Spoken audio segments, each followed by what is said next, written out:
Sabi nila, masarap magkaroon ng best friend. May taong poprotekta sa'yo, may taong magpapasaya sa'yo, pero handa mo bang itaya ang pagkakaibigan para sa hinahangad mong pagmamahalan? Nooy umibig na ako, subalit nasaktan. Ako si Princess. Grade school pa lang ako, palagi ko ng kaklase si Ivan.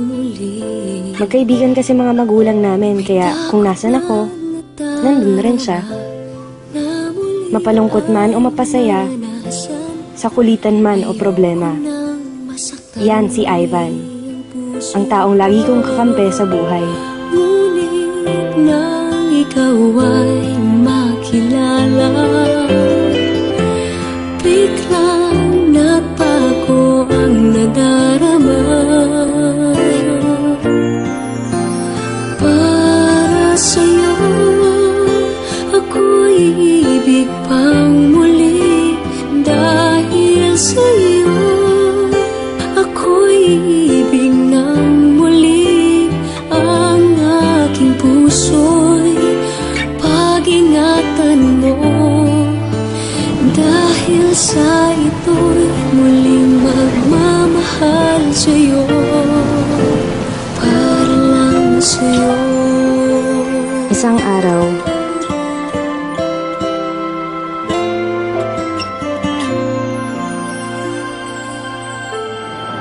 bakit ka naman sumali sa prank?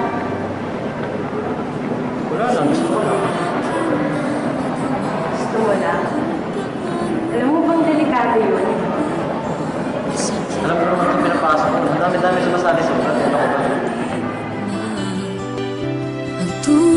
Matapos ang araw na yun, at sa'yo lamang nakita ang tunay na pag-ibig na aking hinahanap. Buti na lang ika'y nakilala. Binago mo ang nadarama. di na siya nagpaparamdam. Di na siya nagte-text. Di ko na rin siya nakikita sa school.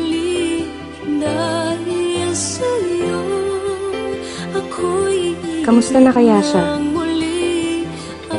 Pinuntahan ko siya sa bahay nila. Pero hindi ko siya naaabutan. Namimiss ko na yung best friend ko. Namimiss ko na si Ivan, ang lalaking lihim kong minamahal.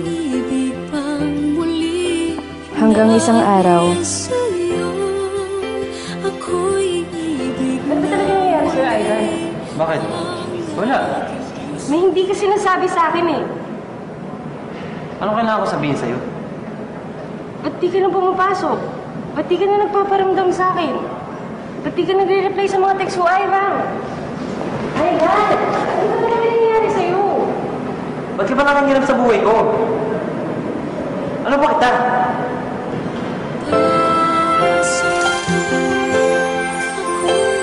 natahimik ako sa sinabi niya. Ano ba niya ako? Isa lang akong hamak na best friend. Hanggang doon na lang yun. Umalis siya at di na nagpakita. Di na rin ako nagte-text.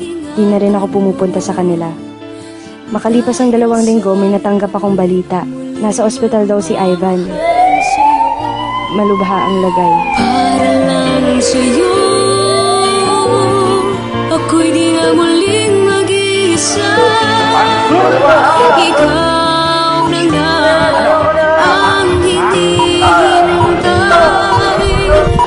ng puso ko. Para sa'yo, ako'y